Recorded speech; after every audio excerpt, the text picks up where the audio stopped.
አይነን ጨፍንና ለጥቂት ሰከንዶች አስቡ። ዓለማችን በቴክኖሎጂ በዘመናዊና የተሞላች መስላ ሳለ አሁንም ድረስ በእግር ያልተረገጡ ቦታዎች፣ በካርታ ላይ ያልተመዘገቡ ባህሎች አሉ ብትባልስ? ወደዚህ የጠፋው ዓለም ለወስድ ነው። መዳረሻችን ከዘመናዊ ስልጣኔ ርቆ የሚገኘው በውቅያኖስ ውስጥ እንደ ዕንቁ የሚያንጸባርቀው በደቡብ ምስራቅና በአውስትራሊያ መካከል የምትገኘው የአህጉር አካል ክፍል ኦሸኒያ ውስጥ ነው። በተለይ ፓፑዋ ኒው ጊኒ በተባለችው ምስጢራዊ ሀገር በዚህ ጥቅጥቅ ደኖችና በማይደረሱ ተራራዎች መካከል ዓለም ከፍተኛ ምስጢር አግኝተናል። የኮራይ ህዝቦች እነዚህ ሰዎች የኖሩት ከዓለም ውጭ ነው። ቤታቸው ከምድረ ገጽ 40 ሜትር በላይ ከፍታ ላይ በዛፎች ጫፍ ላይ የሚገነቡ ሰዎች ናቸው። ለዘመናት የጠላትን ጥቃት ከጎርፍ አደጋ ለመከላከል የፈጠሩት የአኗኗር ዘይቤ የኮራይ ህዝቦች ፓፑዋ ኒው ጊኒ ዛፍ ላይ ሰዎች ከሌላው ዓለም ፈጽሞ ለይቶ አስቀምጧቸዋል። ቤታቸው እንዴት እንደሚሰሩና ምን እንደሚመገቡ በተለይ በዓለም ላይ ካሉ እጅግ በጣም ያልተለመዱ ምግቦች መካከል የሚመደቡ ትልልቅ ነፍሳትና እንዴት ከውጭ ዓለም ተጽዕኖ ሳይደርስባቸው እንዴታቸውና ወጋቸው እንደጠበቁ ስታይ ትገረማለህ። ለመውጣት የማይደፍሩት የጥንት ሚስጥርን የያዘውን ጫካ ገብተን ከዓለማችን እጅግ በጣም ገራሚ የሆኑትን የሰው ልጆች አኗኗር ዘይቤን በቅርበት እንመለከታለን። ቀበቷችሁን እሰሩና ዛሬውን አስገራሚ ጉዞ እንጀምራለን። ተመልካቾቻችን ቪዲዮን ላይክ፣ ሼር፣ ሰብስክራይብ እያደረጋችሁ እስከ ፕሮግራማችን ፍጻሜ ድረስ አብራችሁ ቆዩ። ከርጥበታማውና ከማይበግረው የጫካ ወለል ከፍ ብሎ ኮራይ ህዝብ አስደናቂ የስነ ህንጻ ጥበብ ይታያል። እነዚህ መኖሪያ ቤቶች በቀላሉ ጎጆ አይደሉም። ከዛፉ ግንድ ጋር ተዋህደው የሚቆሙ ከምድር በላይ በከፍተኛ ክብር የተቀመጡ የሰማይ ምሽጎች ናቸው።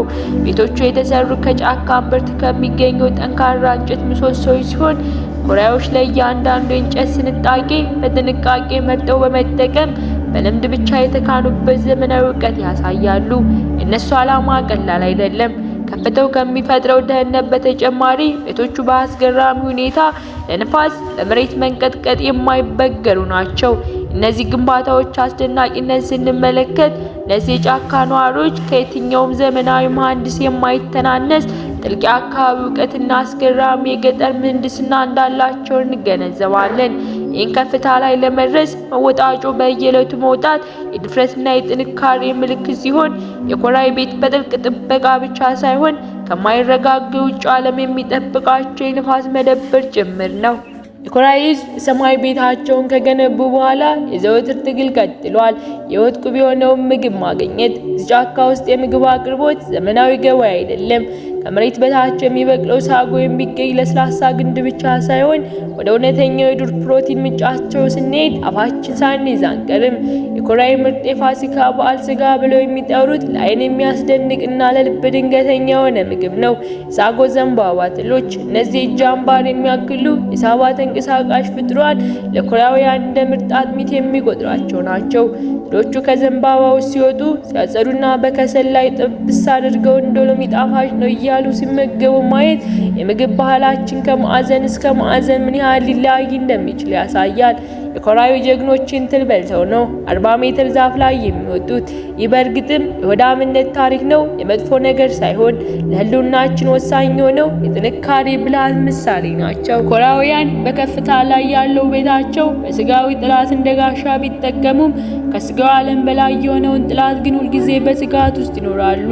በጫካው ውስጥ ኑሮ ጣፈንታ ብቻ ሳይሆን የሰማይ ፍርድ ነው። በድንገት የሚመጣ ህመም ወይም ያለ ዕድሜ ሞት ሲከሰት ለኮራይ ህዝብ የቀላል አጋጣሚ አይደለም። ለእነርሱ ማለት አንድ ክፉ ኃይል ወደ ማህበረሰቡ ገብቷል ማለት ነው። ይህ ክፉ ኃይል ካካዋ ተብሎ የሚጠራ ሲሆን ጠንቋይ መስሎ የመጣ የሰውን ውስጥ በልቶ የሚጨርስ ሰይጣናዊ መንፈስ እንደሆነ ያምናሉ። ከሁሉም የሚገርሙ ያካካዋ የቅርብ ዘመድ መስሎ ሊመጣና በድብቅ ሊጎዳ እንደሚችል የሚያምኑበት እምነት ነው። ለምሳሌ አንድ ሰው ሲታመም ካካዋ መጥቶ ልቡን በልቶት ይሆናል ብለው ያስባሉ። የጥንታዊ እምነት በጎሳው ውስጥ ከፍተኛ ፍርሃትና ጥርጣሬ ይፈጥራል። በዚህ በዛፍ ላይ መኖር የውጭ ጥላት ማስወገጃ ቢሆንም የውስጥ የማይታይ ጥላት ካካዋ ተብሎ ወርዶ መከላከል ግን ከዚህ የበለጠ ከባድ መንፈሳዊ ትግል ነው። ተመልካቾቻችን እንግዲህ ከዛፍ ጫፍ ላይ ካሉ የኮራይ ሰማይ ቤቶች እስከ ሳጎ ትል ምግባቸው ከዚያም ካኮ እስከሚባለው ምስጢራዊ ፍርጃ ድረስ በዓለም ላይ ያለው የኑሮ ልዩነት ምን ያህል ጥልቅ እንደሆነ ተመልክተናል። እነርሱ በከፍታ ላይ ሆነው የጫካው ጋር ፍልማቸውን ቀጥለዋል። አሁንም ድረስ በዓለም ላይ ካሉ ያልተነኩ ባህሎች ግንባር ቀደም ናቸው። ጥያቄው ግን ነው፣ በ40 ሜትር ከፍታ ላይ በምቾት መኖር ወይስ ዘመናዊ ዓለም የሰጠን ምቾት? እናንተ ብትሆኑ የትኛውን ትመርጣላችሁ? ኮሜንት ስራ አስቀምጡልን። ቪዲዮውን ከወደዳችሁት ላይክ፣ ሼር በማድረግ ይተባበሩን። በሚቀጥለው ጊዜ ወደ ሌላ አስገራሚ ዓለም ጉዞ እንገናኛለን። ቤተሰብ ካልሆናችሁ ደግመን እንድንገናኝ ሰብስክራይብ በማድረግ ቤተሰብ ይሁኑ። ቸር ሰንብቱ።